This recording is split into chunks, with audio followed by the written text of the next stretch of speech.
Morning students. आज हम बहुल आवेशों के निकाय के कारण विद्युत क्षेत्र की तीव्रता या विद्युत क्षेत्र की गणना करेंगे। It means electric field due to system of many charges. तो हम देखेंगे एक ऐसा निकाय लेंगे, एक ऐसा सिस्टम लेंगे जिसमें n number of charges available होंगे।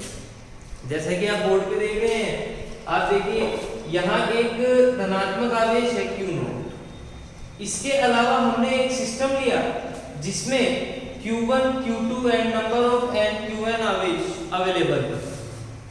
Q1 आवेश की Q0 आवेश से दूरी या स्थिति सदिश R01 वेक्टर है, जबकि Q2 और Q0 आवेश के मध्य स्थिति सदिश R02 वेक्टर है।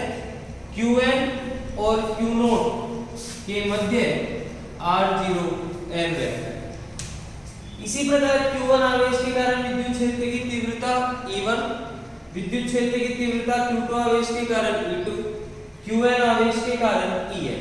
तो हम यहां पर लिखते हैं कि माना Q1, Q2 and so on Qn आवेश एक निकाय में स्थित है जिनकी Q0 आवेश से दूरी क्रमशः R01, R02 तथा R0n है। अतः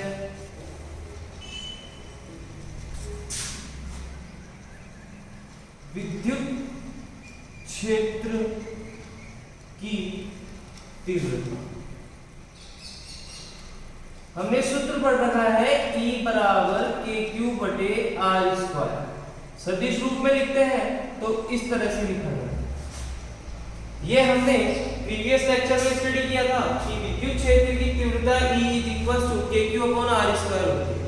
यहाँ पर जो Q था, ये Q वो आवेश था जिसके कारण हम Q0 आवेश पर विद्युत क्षेत्र की तीव्रता ज्ञात कर रहे थे।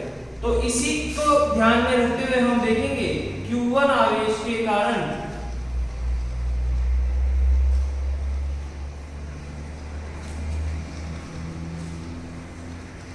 विद्युत क्षेत्र की तीव्रता दैट इज E1 वेक्टर। ये देखिए, तो यहां से हम जो फॉर्मूला लिखेंगे that is K Q is replaced by Q1 upon R square, R cap square मतलब स्थिति सदिश, यहाँ स्थिति सदिश R01, तो R01 स्क्वायर का unit vector R01, equation number 1। इसी प्रकार Q2 आवेश के कारण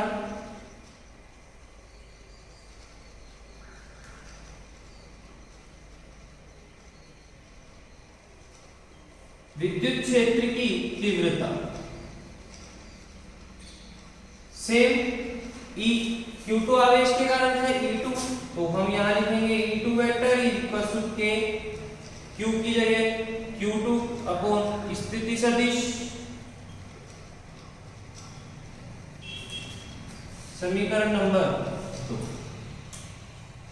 लास्ट हम देखते हैं n आवेश के कारण, तो हम यहां लिखेंगे इसी प्रकार Qn आवेश के कारण विद्युत क्षेत्र की तीव्रता हम देखते हैं यहां say that is En K Qn R0n square R0n, equation number 3। यहां हम यूज करेंगे सुपरपोजिशन प्रिंसिपल, अध्यारोपण का सिद्धांत।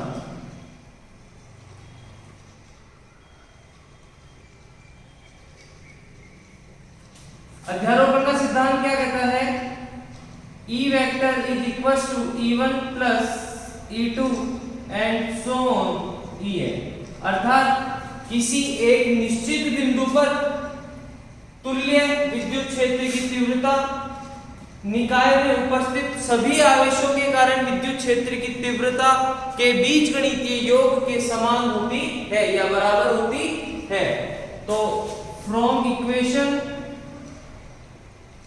1, 2 एंड 3 अर्थात समीकरण 1, 2 व 3 से, तो हम समीकरण 1 का मान E1 का मान रखेंगे, दैट इज के Q1 R01 स्क्वायर R01 का cap plus same E2 from equation 2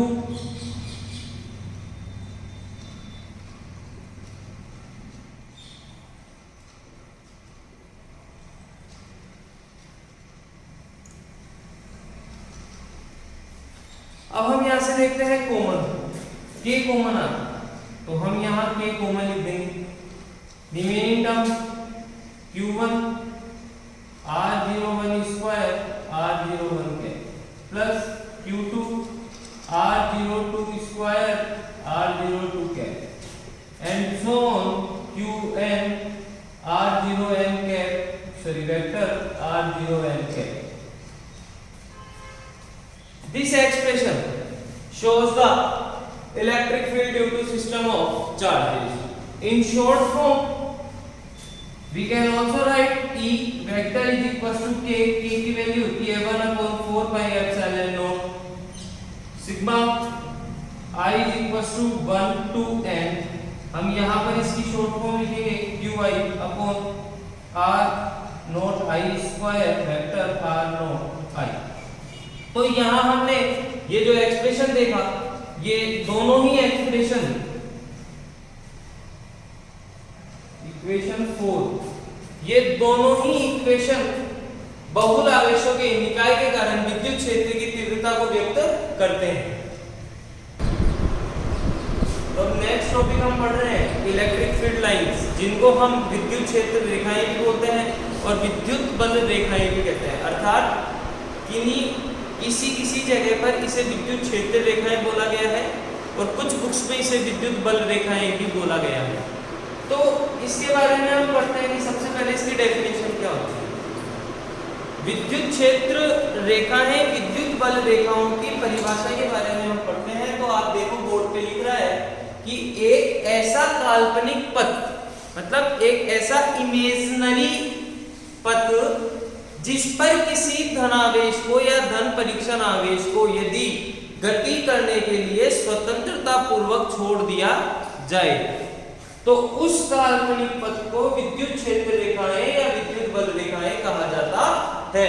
अर्थात एक ऐसा काल्पनिक पथ जिस पर कोई धन परीक्षण आवेश स्वतंत्रता पूर्वक गति करता है, तो उस काल्पनिक पथ को विद्युत क्षेत्र रेखाएं या विद्युत बल रेखाएं कहते हैं। अब किसी भी वक्र पर हम विद्युत क्षेत्र की दिशा को कैसे बताएंगे? इसकी सहायता के लिए हम विद्युत क्षेत्र रेखाओं का प्रयोग करते हैं। कैसे? आप यहाँ एक वक्र देख रहे हैं कि ये एक वक्र है, ये वक्र एक विद्युत क्षेत्र रेखा के रूप में है। इस वक्र के किसी बिंदु पर खींची गई स्पर्शज्या या स्पर्श रेखा अर्थात टेंजेंट उस बिंदु पर विद्युत क्षेत्र की दिशा को बताएगी। मैं रिपीट करता हूं कि किसी भी वक्र के किसी बिंदु पर खींची गई स्पर्श रेखा स्पर्शज्या या टेंजेंट उस बिंदु पर विद्युत क्षेत्र की दिशा को व्यक्त करेगी, प्रदर्शित करेगी। देखिए ये एक इलेक्ट्रिक फील्ड लाइन थी, विद्युत क्षेत्र रेखा थी, वक्र के रूप में इसके P बिंदु पर खींची गई स्पर्श रेखा या स्पर्शज्या या टेंजेंट उस बिंदु पर विद्युत क्षेत्र की दिशा को व्यक्त करेगी। Electric field at point P that is EP से R बिंदु पर खींची गई स्पर्श रेखा R बिंदु पर विद्युत क्षेत्र की दिशा को व्यक्त करेगी। S बिंदु पर विद्युत क्षेत्र की दिशा को S बिंदु पर खींची गई स्पर्शजा टेंजेंट विद्युत क्षेत्र की दिशा को व्यक्त करेगी। तो इस तरह से हम किसी बिंदु पर उसकी स्पर्शजा के द्वारा विद्युत क्षेत्र की तीव्रता का विद्युत क्षेत्र की दिशा को दर्शाते हैं। अर्थात विद्युत क्षेत्र की दिशा क्या होती है? एक ऐसा काल्पनिक पथ जिस पर धन परीक्षण आवेश को स्वतंत्रता पूर्वक गति कराया जाता है उसे विद्युत क्षेत्र रेखाएं या विद्युत बल रेखाएं कहा जाता है। इस काल्पनिक पथ को वक्र के रूप में लिया जाता है और वक्र में या वक्र के किसी भी बिंदु पर विद्युत क्षेत्र की दिशा उस वक्र या उस बिंदु पर खींची गई टेंजेंट के द्वारा प्रदर्शित किया जाता है। अब हम पढ़ते हैं properties of electric field lines, विद्युत क्षेत्र रेखाएं या विद्युत बल रेखाओं के गुण। तो पहली जो फर्स्ट प्रॉपर्टी है दैट इज कि विद्युत क्षेत्र रेखाएं धनावेश से चलकर ऋणावेश की ओर आती हैं। अर्थात यदि धनावेश रखा है तो धनावेश से निकलने वाली विद्युत क्षेत्र रेखाएं अनंत की ओर जाती हैं, जबकि ऋणावेश के कारण अनंत से चलकर ऋणावेश की ओर विद्युत क्षेत्र रेखाएं आती है। इसे हम एक डायग्राम से समझ सकते हैं। लेट कंसीडर कि हमारे पास एक धनावेश है, तो धनावेश से विद्युत क्षेत्र रेखाएं चलकर बाहर की ओर निकलती है, बाहर की ओर निकलती है अर्थात ये अनंत की ओर जाती है। ये धनावेश से विद्युत क्षेत्र रेखाएं बाहर की ओर निकलती है अर्थात बाहर की ओर जाती है।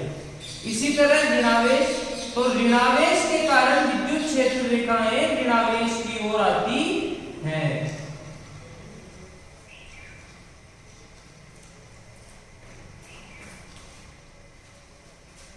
तो यहां हमने क्या पढ़ा कि धनावेश के कारण तो बाहर की ओर जाती है, अनंत की ओर जाती है, जबकि ऋणावेश के कारण अंदर की ओर आती है अर्थात अनंत से अंदर की ओर आती है। अनंत से अंदर की ओर ऋणावेश के कारण विद्युत क्षेत्र रेखाएं आती हैं।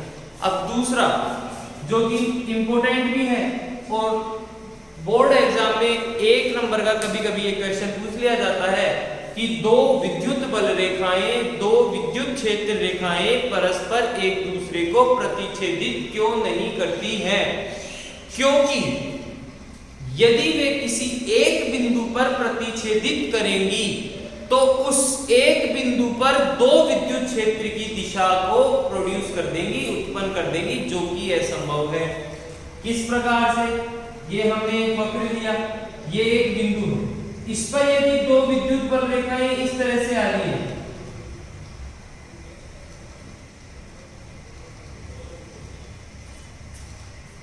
तो ये एक ही बिंदु पर प्रतिच्छेदित करती है। ये एक ही बिंदु पर प्रतिच्छेदित करने का मतलब कि यहाँ इस बिंदु पर दो विद्युत क्षेत्र की दिशा उत्पन्न हो गई, जो कि क्या है? असंभव। यही कारण है कि दो विद्युत बल रेखाएं एक दूसरे को प्रतिच्छेदित नहीं करती है। अगली जो विद्युत क्षेत्र रेखाओं की प्रॉपर्टी है, तीसरी प्रॉपर्टी, वो ये है कि विद्युत क्षेत्र रेखाएं कभी भी बंद वक्र नहीं बनाती हैं, अर्थात एक बंद पाथ का निर्माण नहीं करती हैं, क्योंकि जिस आवेश से या जिस बिंदु से विद्युत क्षेत्र रेखाएं निकलती हैं उस पर पुनः लौटकर नहीं आती हैं। इसी कारण विद्युत क्षेत्र रेखाएं कभी भी बंद वक्र नहीं बनाती हैं। नेक्स्ट प्रॉपर्टी है कि जैसा कि हमने पढ़ा था कि समान आवेशों के मध्य प्रतिकर्षण बल कार्य करता है, एक दूसरे से रिपल्स होते हैं और विपरीत प्रकृति के आवेश एक दूसरे की ओर खींचते चले जाते हैं, आकर्षित होते चले जाते हैं, अट्रैक्ट होते हैं।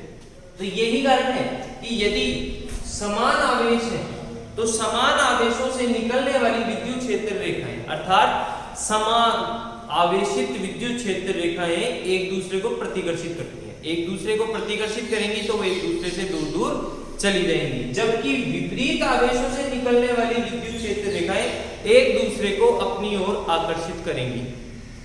नेक्स्ट प्रॉपर्टी ये कहती है कि किसी भी आवेश से निकलने वाली विद्युत क्षेत्र रेखाएं की संख्या उस आवेश के परिमाण की क्या होती है? समानुपाती होती है। इस प्रकार हमने विद्युत क्षेत्र रेखाएं या विद्युत बल रेखाओं की प्रॉपर्टीज का डिस्कस किया। यहाँ पर एक सूत्र आता है बेटा विद्युत बल। अभी तक मैंने आपको स्थिर विद्युत बल पढ़ाया था कूलाम के नियम से, वो आया था F = 1/4πε0 Q1 Q2/r²। इसको बोलते हैं स्थिर विद्युत बल, क्योंकि यहाँ पर हमने कूलाम नियम लिया था और कूलाम नियम स्थिर आवेशों के कारण लिया जाता है। इसको बोलते हैं विद्युत बल इन प्रेजेंस ऑफ विद्युत क्षेत्र, that is F = QE। Next topic electric dipole and electric dipole movement, अर्थात विद्युत द्विध्रुव और विद्युत द्विध्रुव आघूर्ण। विद्युत द्विध्रुव एक ऐसा निकाय होता है जिसमें दो विपरीत प्रकृति के आवेश एक दूसरे से एक निश्चित दूरी पर स्थित होते हैं, तो इस प्रकार बना निकाय विद्युत द्विध्रुव कहलाता है। देखते हैं, सपोज कर लेते हैं कि ये एक निकाय है जिसका ये बिंदु A है और ये बिंदु B। इस A बिंदु पर -q आवेश रखा है, जबकि इस B बिंदु पर +q आवेश रखा है। सेंटर पॉइंट O,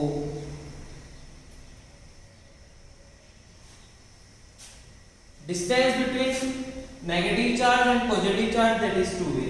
तो एक ऐसा निकाय जिसमें समान परिमाण के दो विपरीत प्रकृति के आवेश एक दूसरे से निश्चित दूरी पर स्थित हो, तो उसे कहते हैं विद्युत द्विध्रुव। अब हम बात करते हैं विद्युत द्विध्रुव आघूर्ण की, डाइपोल मूवमेंट।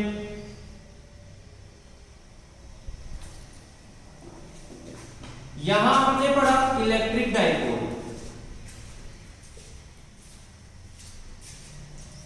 ये है इलेक्ट्रिक डाइपोल, एक ऐसा निकाय जिसमें -q +q दोनों समान परिमाण के हैं लेकिन विपरीत प्रकृति के हैं, जो एक निश्चित दूरी पर स्थित है।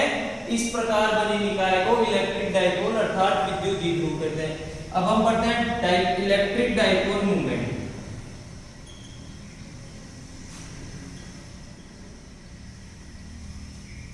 किसी भी विद्युत द्विध्रुव का विद्युत द्विध्रुव आघूर्ण उस द्विध्रुव के दोनों आवेशों में से किसी एक आवेश के परिमाण तथा दोनों आवेशों के बीच की दूरी के गुणनफल के बराबर होता है।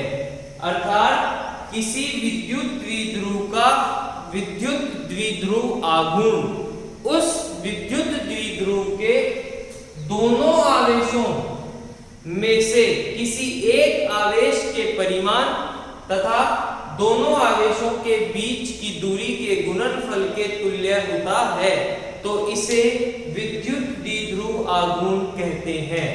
That is represented by P,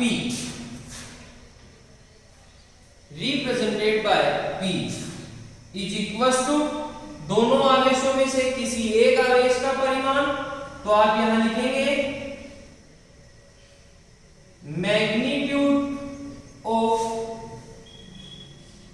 any one charge into distance between both charges. So P is equals to magnitude of any one charges, that is Q, into distance between both charges, that is 2a, that is 2a. This is vector quantity. So विद्युत द्विध्रुव आघूर्ण को कैसे परिभाषित किया जाता है? किसी विद्युत द्विध्रुव के दो समान परिमाण वाले आवेशों में से किसी एक आवेश का परिमाण तथा दोनों आवेशों के बीच की दूरी के गुणनफल को विद्युत द्विध्रुव आघूर्ण कहते हैं। That is P is equals to Q into 2। यह एक सदिश राशि है।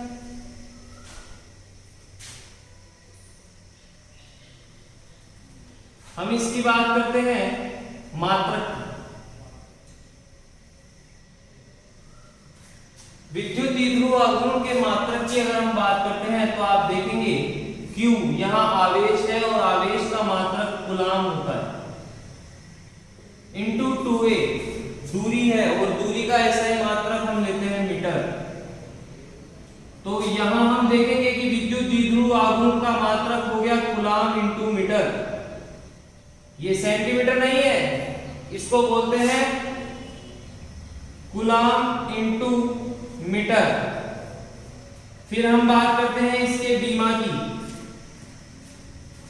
अब आप बीमा की बात करते हैं तो हम साथ बीमा देखते हैं, P की बीमा।